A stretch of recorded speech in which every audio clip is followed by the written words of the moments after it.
Welcome to Founders Future, a podcast powered by Closers.io, where we dive into the journeys of innovative entrepreneurs and explore the road ahead for them and their company.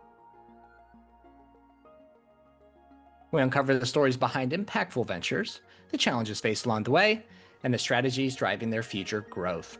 Today, we're joined by Mel White, a parent coach and youth mentor who specializes in a curiosity-first approach to parenting teens. With her signature curious parenting method, Mel helps parents transform tension into trust by fostering connection, open communication, and emotional understanding. Her approach breaks away from traditional parenting models and supports families to build lasting relationships based on curiosity and mutual respect. Mel's mission is to empower parents to become mentors rather than just authority figures, creating homes where both parents and teens feel truly seen and heard. Not easy, that's for sure.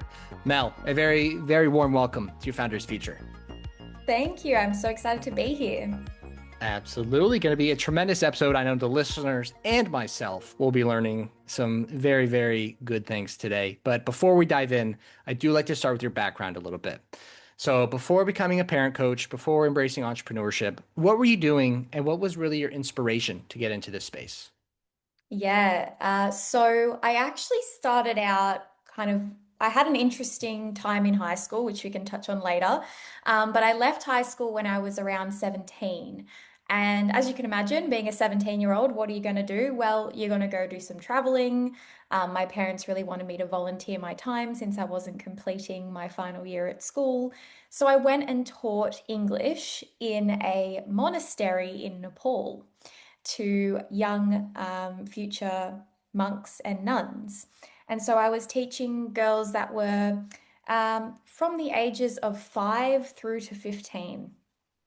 And it was a really big eye opener. And I always advocate for people going and volunteering their time. But it shaped not only my thoughts about education and those kind of things, it also shaped empowerment and women as a whole and how we can support and learn from each other, but also have that deeper understanding of not just what's happening at the surface level, but what's happening underneath. And that kind of helped me sort of over the next few years, kind of dabbling in different industries. I was a personal trainer for many years, which I enjoyed.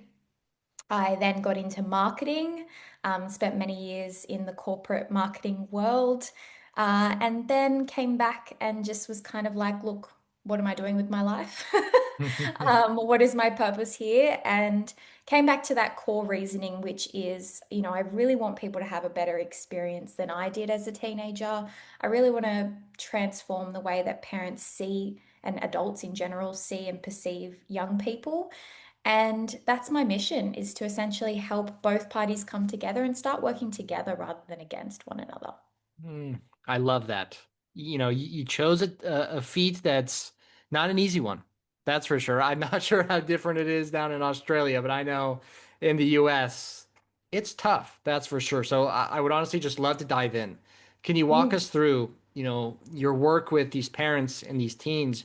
How are you working with them? How do you structure your work? How do you get them to see eye to eye this pretty daunting task? Mm. Yes, and you know what I will say to that is that there is no one size fits all approach. And I think that's the beauty of it and why I love it so much is that each family that I go into and speak with is different and unique in their own ways. And that's why I love my methodology, which is the curious parenting method, because it allows me to go into each family and actually go, right, what's happening for you? I'm not giving you a playbook, I'm not giving you a standardized course. I'm actually tailoring whatever we're working on to your specific circumstances, which I guess is where there's a little bit of difference between, other parenting experts over the years, is that they normally come out with some kind of clear, this is what you do and this is what you don't do.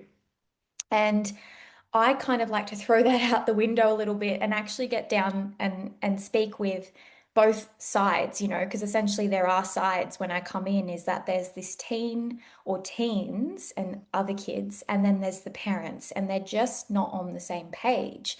And what I do is I basically divide and conquer. So I work firstly with the parents, which is something I discovered over my years of being a youth mentor is that I can do all this wonderful work with the kids, but then they would go home and there's this disconnect. And so I then pivoted my approach. Okay, I need to work with the parents first, get them on board, get them into this new way of thinking. Because let's be honest, the world that they grew up in as a teen is not the world that teens are growing up in now. I have just turned 30 this year. And so it's one of those things where I have this kind of in-betweener knowledge where I can navigate both sides. And so it's kind of a nice position to be in. And the other thing that differentiates what I do with parents and teens is that I'm not a parent, and I actually don't plan on being one. And it's because I believe in this massive thing called bias. And as soon as you become a parent, and I'm sure you can speak to this, you do have your own parental bias. It's natural, it's normal. And you have your own thoughts about parenting, how you would like to be parented as a person, your reflections on how you were parented, and then how you then push that, basically into your family and deliver that. Mm. And so it's something that I find, okay, having that neutral third party coming in, I'm not coming with any, this is what I did for my kids. I'm purely coming into your family and looking from that bird's eye view and going, this is what I'm observing, and this is what we can shift. Mm. Very important, that non-biased part. I mean, I already feel my parent kicking in, my inner parent kicking in, like, the way I raise my kids, the way I raise my kids, blah, blah, blah. So it makes a lot of sense as to Yeah. why you're reasoning behind that. So, I mean, I have so many other questions, but I want to ask this one. The parents need to understand the world that their teens are being raised in. Like you said, so different than what they Yeah. were used to. So it's a lot of the parents understanding where the kids are at. I'm Mm. curious if there's any, when you work with the kids, or the teens, excuse me, I should say, Mm. is there any getting them to kind of open up to what the parents, where they're coming from? Is it kind of getting both to see eye to eye? It's definitely a collaborative approach. So it's first of all coming in with the lens of, understanding that teens inherently are selfish beings Mhm. and it's a natural part of their development. And so if we come in and we're trying to get them to see all these different perspectives all the time, it's not going to work, right? But if we come in and we hear what they have to say first, and we give them the floor and we invite them in, they're going to be more receptive to hearing other perspectives rather than if we come in and we say, oh, but your parents mean well, oh, their intention is this, which is all well and good. It's just not going to land. And so, what I find is you're better off hearing from them first, bringing them to the top of the forefront of the conversation, getting curious with them, allowing the parents to come in and listen and absorb and understand. And then we can flip the script a little bit and go, do you now kind of see where your parents are coming from? Now that you've Mm. shared that and your parents are understand where you're coming from, do you now, oh, and they most of the time I've yet to encounter out of hundreds of teens that I've worked with, I have yet to encounter a teen that says, no, I don't get it. And they're a lot more intuitive than we give them credit for. And I think that it's all about coming from that collaborative lens first.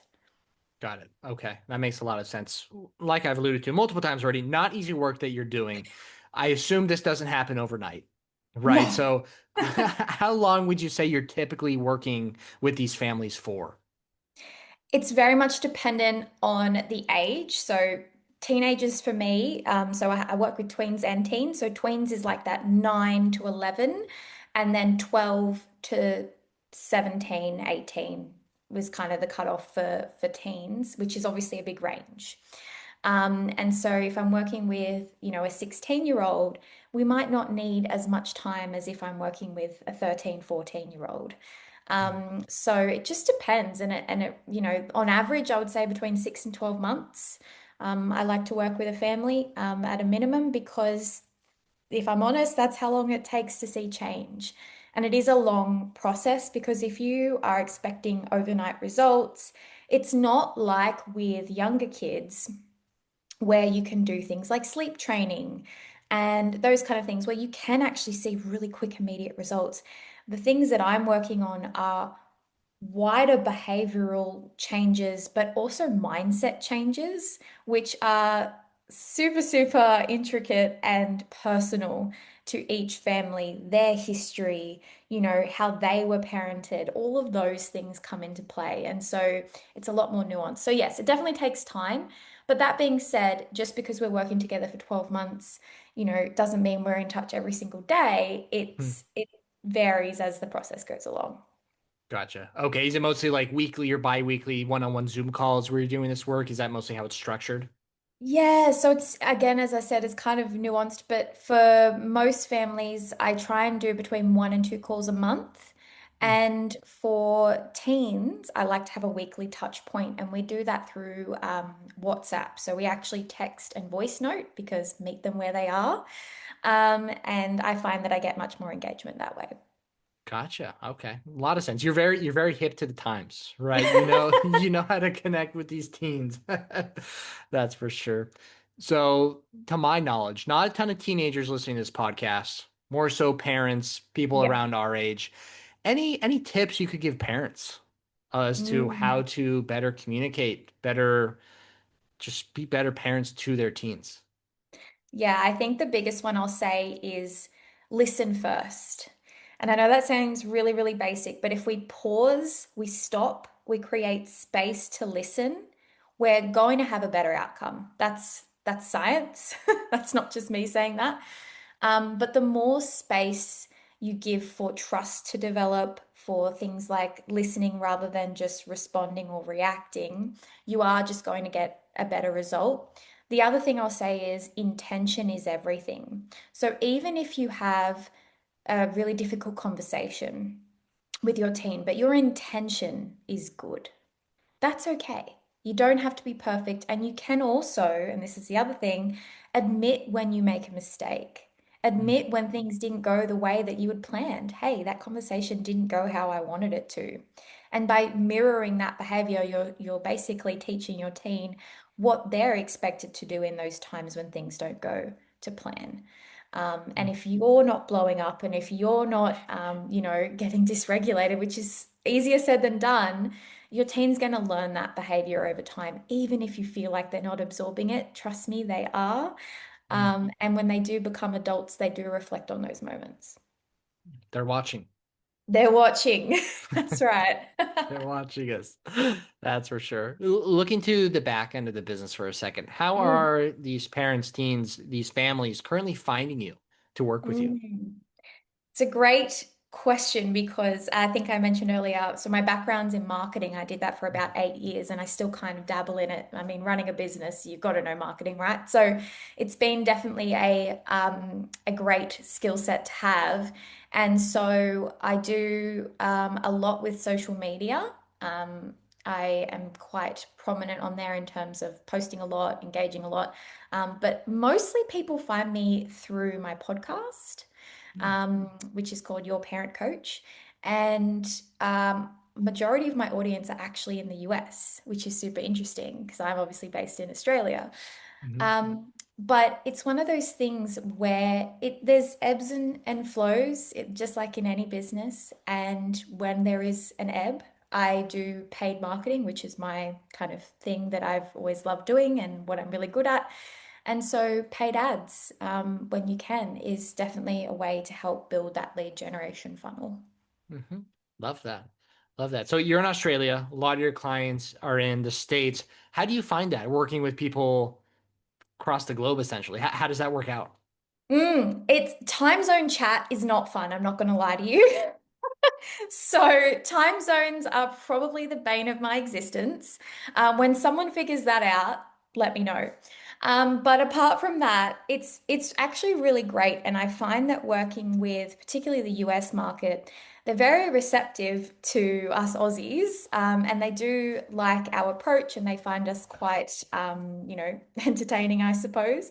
And it helps build that connection because we're often, you know stuck in our own little bubble, and it's nice to expand outside of that and hear some different perspectives and also learn about what's happening in other areas. And so I do bring obviously a lot of my knowledge from where I live.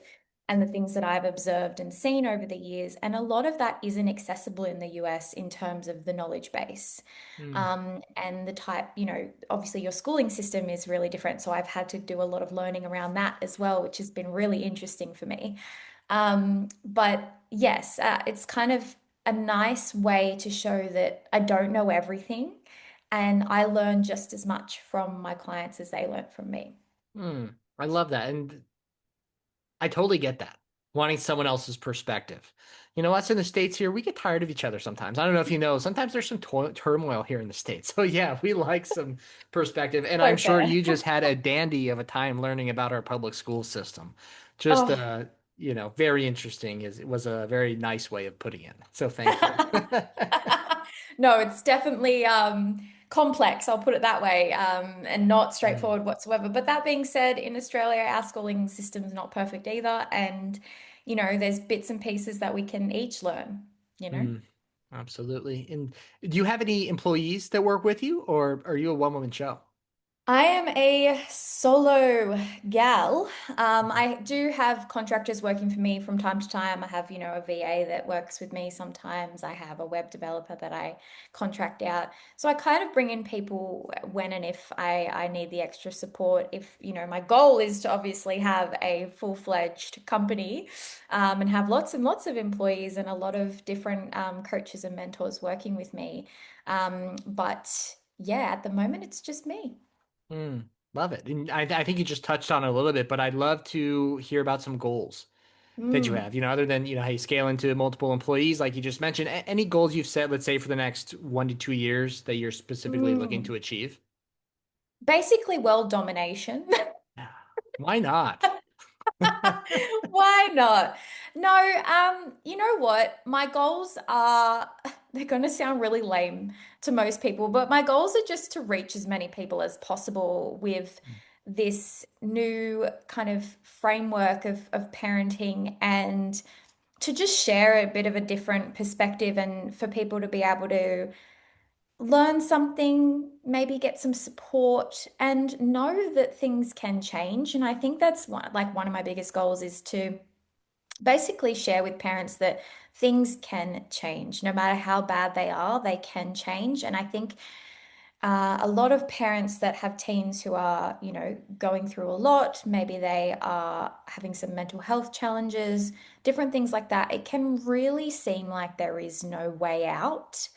And I guess my biggest goal is to share that there is, Mm, and that there is light at the end of the tunnel. But also, my other big goal is to be working with government and policymakers and really shifting this way we think about youth, shifting the way we support parents because.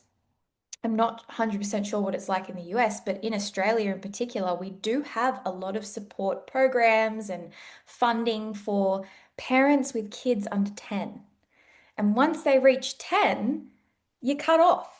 And it's like, you should know what you're doing by now. Get to it, you know?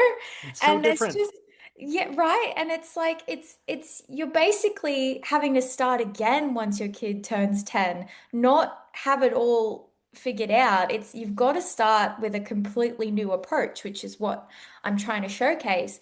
But there is just no support for parents of teens. You don't see like when you have younger kids, right? You attend like parent support groups or like what are they called where you meet up every week and you like have a little play groups, right?